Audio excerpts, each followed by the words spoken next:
ബംഗാളിലെ കാഴ്ചകൾ സ്വന്തം നാടിനെ ഓർമ്മപ്പെടുത്തുന്നത് എങ്ങനെയെന്ന് കണ്ടെത്തുക.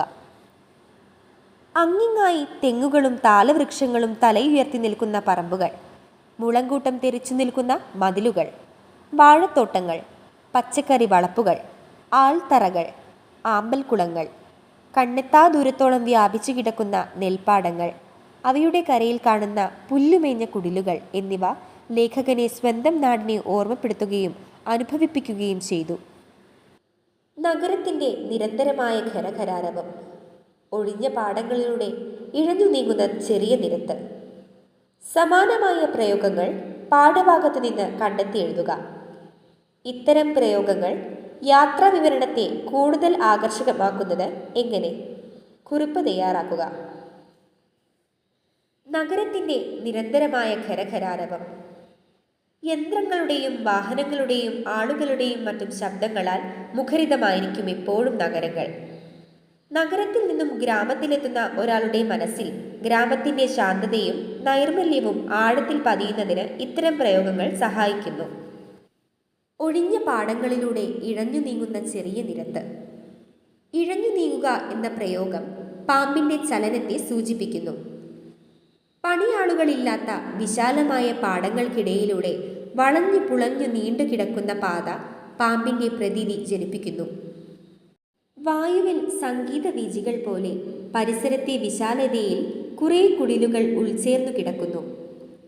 സംഗീത വീജികൾക്ക് അതിർത്തി നിശ്ചയിക്കാൻ സാധിക്കില്ല. അത് ആസ്വാദകന്റെ ഹൃദയം ആനന്ദഭരിതമാക്കുന്നു.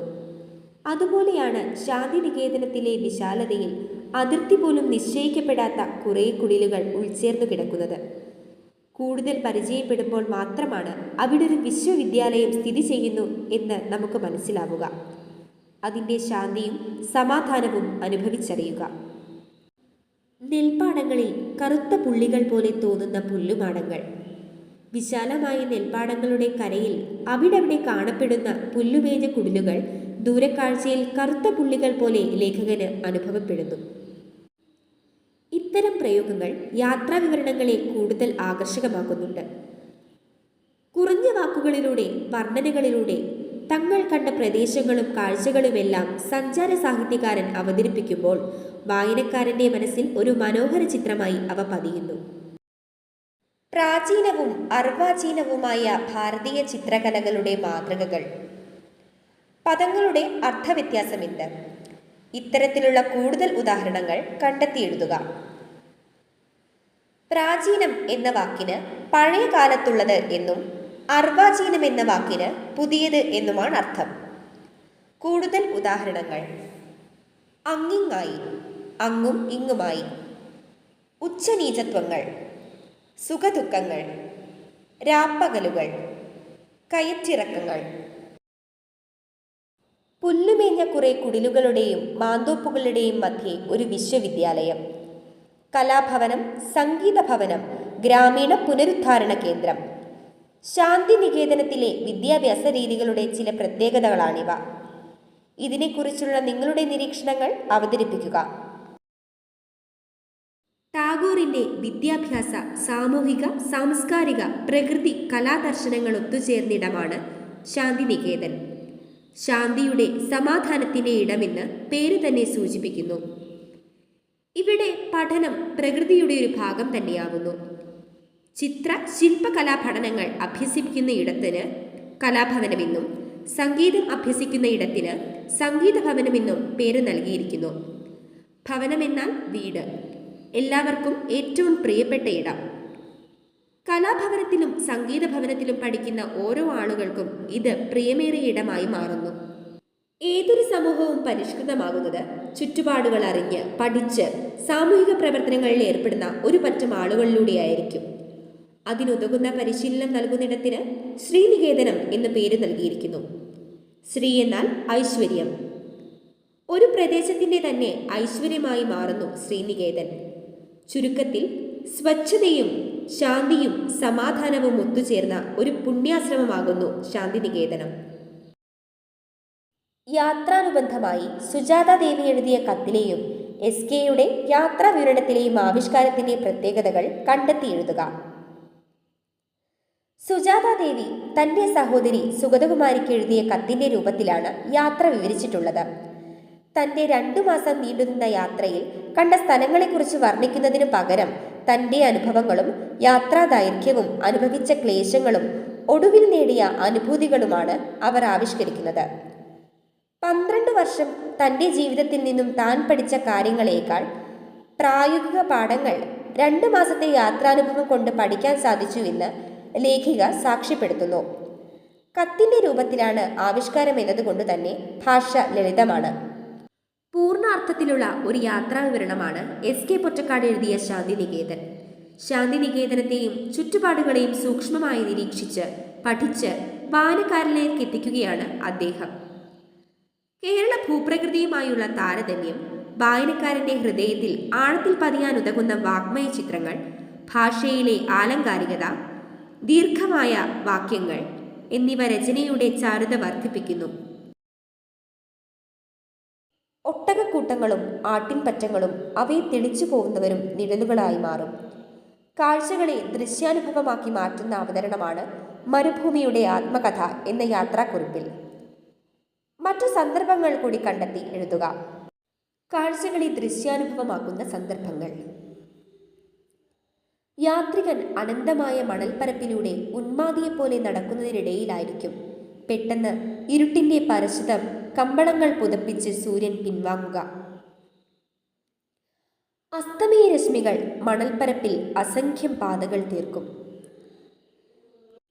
നിഴലുകൾ കെട്ടുപിണയുമ്പോൾ പതാകകളേന്തിയ അസംഖ്യം മനുഷ്യമുഷ്ടികൾ ഉയർന്നു വരികയാണെന്ന് തോന്നും. നീ ഇവിടെ എത്തിയിട്ട് എത്ര നാളായി? 2 വാക്യങ്ങളിലെയും ചിഹ്നങ്ങളിലെ വ്യത്യാസം കണ്ടെത്തി അവ വാക്യങ്ങൾക്കു നൽകുന്ന അർത്ഥവ്യത്യാസം വിശദീകരിക്കുക. ചിഹ്നങ്ങൾ ഉപയോഗിച്ച മറ്റ് സന്ദർഭങ്ങൾ പാഠഭാഗത്ത് നിന്ന് കണ്ടെത്തി എഴുതുക. 2 വാക്യങ്ങളിലും വ്യത്യസ്ത ചിഹ്നങ്ങളാണ് ഉപയോഗിച്ചിരിക്കുന്നത്. ആദ്യ വാക്യത്തിൽ ആശ്ചര്യചിഹ്നമാണ് ഉപയോഗിച്ചിരിക്കുന്നത്. ചോദ്യരൂപത്തിൽ തയ്യാറാക്കപ്പെട്ടതും എന്നാൽ ഉത്തരം പ്രതീക്ഷിക്കാത്തതുമാണ് ഇത്തരം വാക്യങ്ങൾ.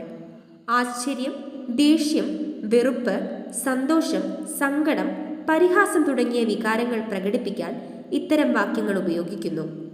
അമിത വികാര പ്രകടനങ്ങൾ സൂചിപ്പിക്കാനും ഉപയോഗിക്കാറുണ്ട്. ആരോടാണോ പറയുന്നത് അയാൾ ഇവിടെ എത്തിയിട്ട് ഒരുപാട് നാളുകളായി എന്ന് വരികൾ സൂചിപ്പിക്കുന്നു. 2ാമത്തെ വാക്യം ഉത്തരം പ്രതീക്ഷിക്കുന്നതും ചോദ്യരൂപത്തിലുള്ളതുമാണ്. ചോദ്യചിഹ്നം ഉപയോഗിച്ചിരിക്കുന്നു. പൂർണ്ണവിരാമം വാക്യം അവസാനിച്ചു എന്ന് സൂചിപ്പിക്കുന്നു. അല്പവിരാമം ഒരു വിഭാഗത്തിൽപ്പെട്ട ഒന്നിലധികം പദങ്ങൾ എഴുതുമ്പോഴും സംബോധനയ്ക്ക് ശേഷവും സംഭാഷണം എഴുതുമ്പോൾ ഭാഗികമായി നിർത്തലുള്ളപ്പോഴും ഉപയോഗിക്കുന്നു. ഉദ്ധരണി സംഭാഷണം, ഉദ്ധരണികൾ എന്നിവ ഉപയോഗിക്കുമ്പോൾ ചേർക്കുന്നു. ഭിത്തിക അന്യഭാഷണം അവതരിപ്പിക്കുന്നതിന് മുൻപും വിശദീകരണം വേണ്ടിവരുമ്പോഴും സംഭാഷണം എഴുതുമ്പോൾ പറയുന്നവരുടെ പേരിന് ശേഷവും ഉപയോഗിക്കുന്നു. രേഖ പറഞ്ഞു കഴിഞ്ഞത് തന്നെ മറ്റൊരു തരത്തിലും വിശദീകരിക്കുമ്പോൾ ഉപയോഗിക്കുന്നു. വലയം ഒരു വാക്യത്തിനിടയിൽ മറ്റൊരു പദമോ വാക്യമോ വർഷമോ ചേർക്കുമ്പോഴും വാക്യത്തിനിടയിൽ ചില പദങ്ങളുടെ അർത്ഥം സൂചിപ്പിക്കുമ്പോഴും ഉപയോഗിക്കുന്നു. വിഷ്വൽ ട്രാവലോഗുകൾ, ഷോർട്സ്, റീൽസ് എന്നിവ നിർമ്മിക്കുന്നതിന് വേണ്ട മുന്നൊരുക്കങ്ങൾ എന്തെല്ലാം? യാത്രകളെ ദൃശ്യഭാഷയിൽ അവതരിപ്പിക്കുന്ന രീതിയാണ് വിഷ്വൽ ട്രാവലോഗുകൾ. ഒരു കാര്യത്തെ ദൈർഘ്യം കുറഞ്ഞ വീഡിയോകളാക്കി അവതരിപ്പിക്കുന്ന രീതിയാണ് റീൽസ്, ഷോർട്സ് തുടങ്ങിയവ.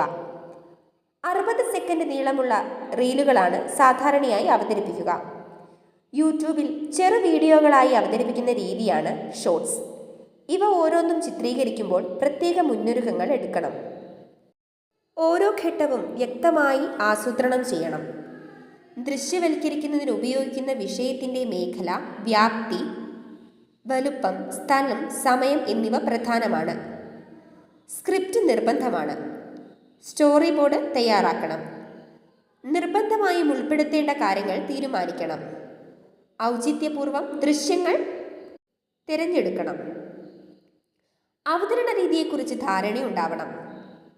ക്യാമറ സാധ്യതകൾ, വിവിധ ദൃശ്യരൂപങ്ങൾ തിരിച്ചറിയൽ, അതായത് closeup, long shots, middle shots, still, സ്ഥലം, ചരിത്ര സാംസ്കാരിക പശ്ചാത്തലം, പ്രകൃതി ദൃശ്യങ്ങൾ എന്നിവ തീരുമാനിക്കണം. ആവശ്യമായ വിവരണം വേണം.